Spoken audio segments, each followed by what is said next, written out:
Today I'm going to show you how to do a swipe file and competitive analysis on YouTube using TubeSift. It's an expensive tool, it's $67 a month, but it's one of the quickest ways to get this job done. If you go to the channel search feature on the left nav in TubeSift, and then you put in a keyword like, say, Boston Solar, if you're a solar company and you want to look at competitors, it will give you a list of some of the top companies coming up on YouTube with that kind of keyword. So if I hit search over on the right side, it's going to then give me a list of the videos on their channel. Now, I've set it to maximum results of 10 just to go quick here. And let's see. So Boston Solar, 116 views on Is Your Winter Energy Bill Rising? And here's why. Here's one with 12,000 views. Boston Solar is a proud partner of the Red Sox.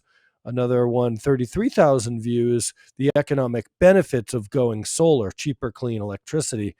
And so when you see those view counts and you look at the titles and what they've done with keywords in the titles, value propositions, or just making them interesting, you can decide what to do on your own YouTube channel in terms of picking topics and keywords.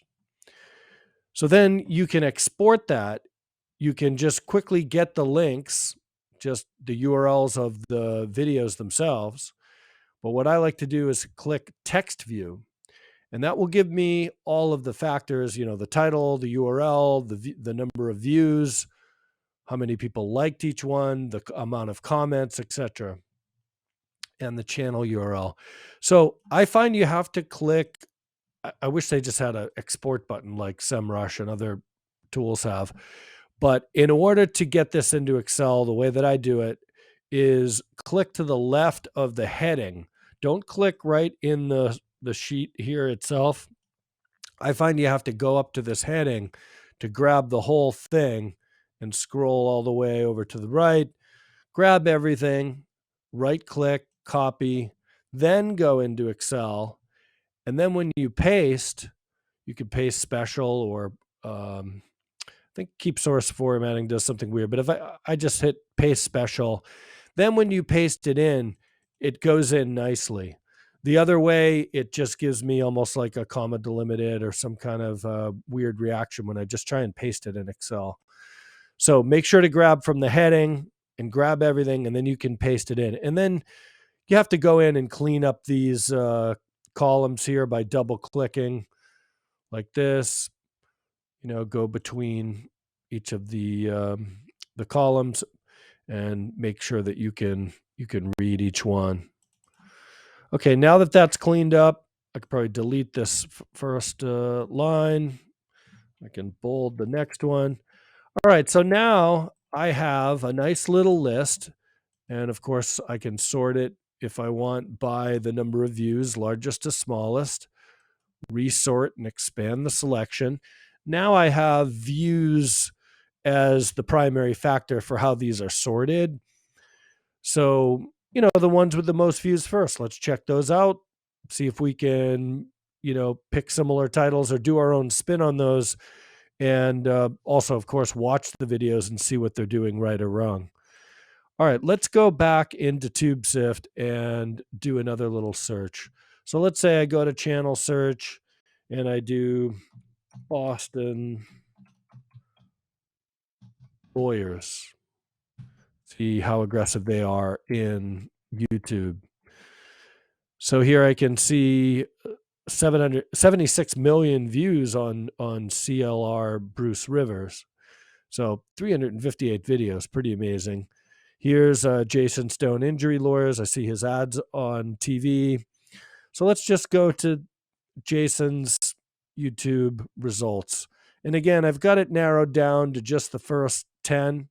So this should stop after it gives me 10. Although, you know what? I didn't turn on the advanced setting to turn off monetized videos. And that's actually something you should be aware of. If it's forcing it to go and only find monetized videos, it's going to take longer. Monetized videos you're going to want to use if you're trying to find YouTube ad placements.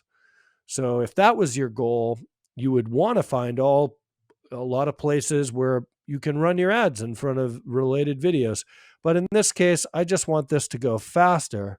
So I'm going to do all videos without indicator. And it even says right there that it's faster.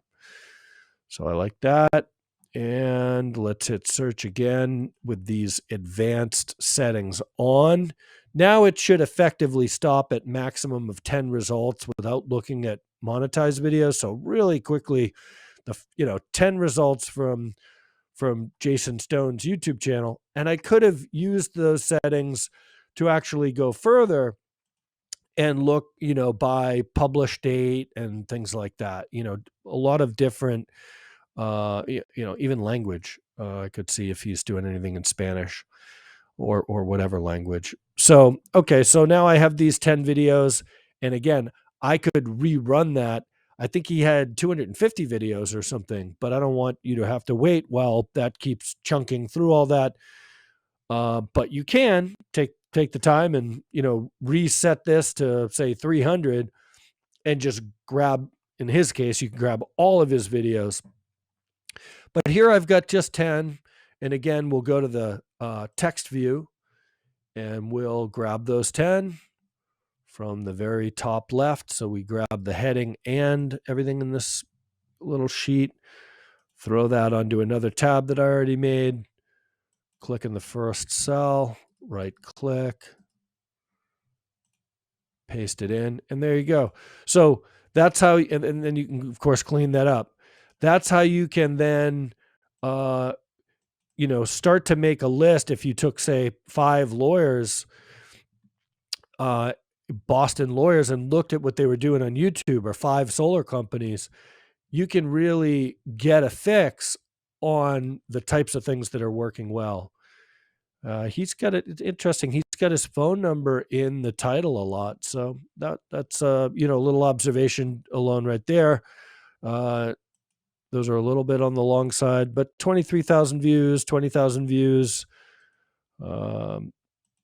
So anyway, that's how you can make a quick list from TubeSift from competitors' YouTube channels. Or again, if you just want to get the URLs of your own channel, that's an easy way to do it. You can also just search for videos by topic. So I'll just do, say, SEO. And let's see, you know what? Did I advanced settings off? So, well, it's going to find monetized videos pretty quickly here because of this topic. Although there it's going on and on. Oh, there. Okay, it stopped. So didn't stop at 10, but it gave me, oh yeah, okay. It found it was looking for monetized videos. So it scrolled through more than 10, but then stopped when it found 10 where you can run ads in front of it. So let's see, 1 million views, Brian Dean, SEO for beginners, ranked #1 in Google Fast.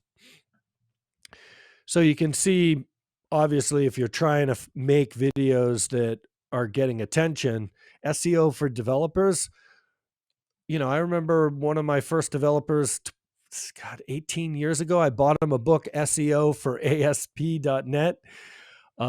Way back in the day. It was a huge red book. I forget the company that makes those big red, programming textbooks. But that's really interesting. That little insight right there, SEO for developers. Okay, so 500,000 people are looking for that. So again, that's the point of a swipe file, is to quickly scan down and find ideas on what's getting traction. We did that with an HVAC company, and we found remote control videos get a lot of views. We now have 600,000 views on one little fairly basic video about how to use a Mitsubishi Ductless remote control unit. So tools like this can help you narrow in on your topics. There's also a keyword ideas area. So I had put Boston Solar in there. So this has given us more keyword ideas.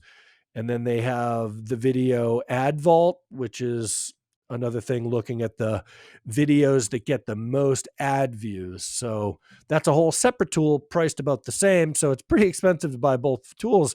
But if you want to make amazing YouTube ads, that's a way to get a swipe file of the top ads that get the most views. So hopefully that was helpful. check out TubeSift, and we'll be doing some videos soon on TubeBuddy and vidIQ and some other similar tools.